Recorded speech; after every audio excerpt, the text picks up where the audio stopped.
Joining me now, Florida Congressman Byron Donalds, who serves on the House Budget Committee, and Horace Cooper, Project 21 co-chair. Great to see you both in studio. Congressman, you voted against this $40 billion spendorama. The American people, I think, are really scratching their heads on this. What's going on up there? That's a good question, because even I don't know. Listen, we did $33 billion 2 weeks ago for Ukraine funding with military equipment. That was 2 weeks ago. We come back to town this week, and there's a $40 million bill that we had literally 2 to 3 hours to read. 40 billion. That just came out of nowhere. I wish it was 40 million, 40 billion. You're right, 40 billion. My apologies. That's how upset I am. So you're looking at this bill. You're still trying to figure out what's in it. At that point, I'm voting no. Who read it, Congressman? Hardly anybody read it. Maybe the staff did, but the members didn't have an opportunity. Your guess is as good as mine. It came out of Nancy Pelosi's office in the White House. So lobbyists, I imagine defense contractors, maybe food distribution companies, I don't know. But the American people, Horace, are seeing our country grow weaker and our families grow poorer day after day. Yet apparently money does grow on trees. My mother used to say it doesn't grow. Apparently it does grow on trees. And we're just, going to send it, willy-nilly with literally zero accountability as to where it goes in Ukraine, if it goes there at all. Well, my old boss, Dick Armor, used to say, you can't be this wrong by accident. This bad behavior, this destructive behavior, it's not a coincidence. People who are not looking out for the American people are making the decisions, and it is time for a day of reckoning. November needs to come, and every American, that discussion from those people who are at the gas station, they're regular Americans, and those people are going to show up and hold people accountable. Congressman, when we have baby formula, which is something just so essential, we're America. This is the United States of America, and we're scrounging around for baby food? I lived in the Soviet Union when I was a student. I said I'll never wait in line for food again after waiting in line just as a student, for little stuff. Right. This is the United States. This is what we're doing now. This is the failure of Joe Biden.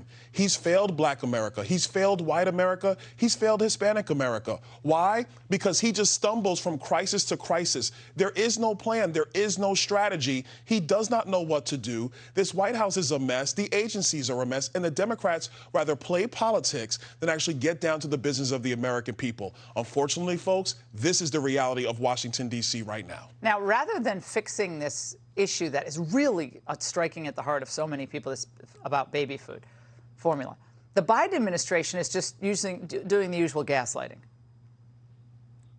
Today, President Biden spoke with retailers and manufacturers to call on them to do more to help families purchase infant formula. What we are seeing, which is an enormous problem, is hoarding. People hoarding because they're fearful, and we are have been calling on retailers to impose purchasing limits to prevent the possibility of hoarding, because we know that is an issue. Why didn't we have hoarding during the Trump administration? Absolutely. This is remarkable. Every single one of the terrible results that we see today, they can't be pandemic related. This is policy. President Biden has made it worse. Everything he touches, he has a reverse Midas touch. He destroys things. It's not gold. It's a word that I can't say on TV. But they keep thinking this is a comms problem. This is just to communicate. If they have because we're stupid. Yeah, if they have a better backdrop, if they have a better Zoom call, if they have another celebrity come in and try to sell it. But they don't want to admit, I guess they can't, Congressman, that this is a policy problem. And Nancy Pelosi has basically, by the way, hinted that they're going to spend more money on Ukraine, or COVID, excuse me. She said more could be on the way. I mean, it's no end in sight for the borrowing and printing. As far as they're concerned, there's no problem that can't be solved without massive borrowing. This is the Bernie Sanders plan on steroids, and America is finally seeing it. It is a failure for our country. We have to reverse course.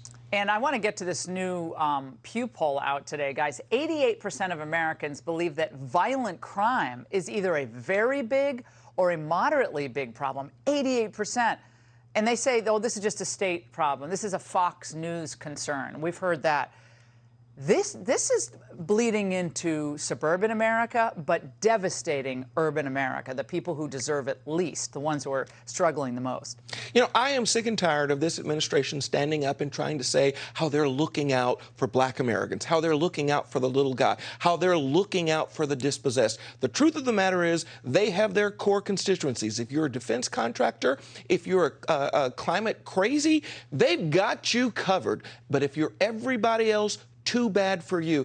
There is a killing field happening in too many of the cities in America, and Joe Biden just goes out, gets the milk, gets the cookies, and takes a nap. No concern whatsoever. I mean, there's so much happening with Chesa Boudin in San Francisco, Congressman Donalds. You have Lori Lightfoot, who believes she should be reelected for her stellar record. Yeah, she's being challenged by some other Democrats, but she when she's asked about this, she's like, I'm not going to dignify your question about why I should be reelected. I mean, looking down at a reporter who asked the question, this is how arrogant and out of touch these people are, but they've been this way for a long time. This is really nothing new, but I think now Americans with less money in their pocket, they're really focusing on it. Final word. Look, I think the failures that have happened all across America, Democrats are going to see this in November in spades. It's coming for Lori Lightfoot. It's coming for everybody else. Don't believe me? Go ask those school board members out in San Francisco what happened to them. And they're all moving to Florida, to your state, Congressman. All right, guys, great to see you both, Congressman and Horace. Hey, Sean Hannity here. Hey, click here to subscribe to Fox News YouTube page and catch our hottest interviews and most compelling analysis. You will not get it anywhere else.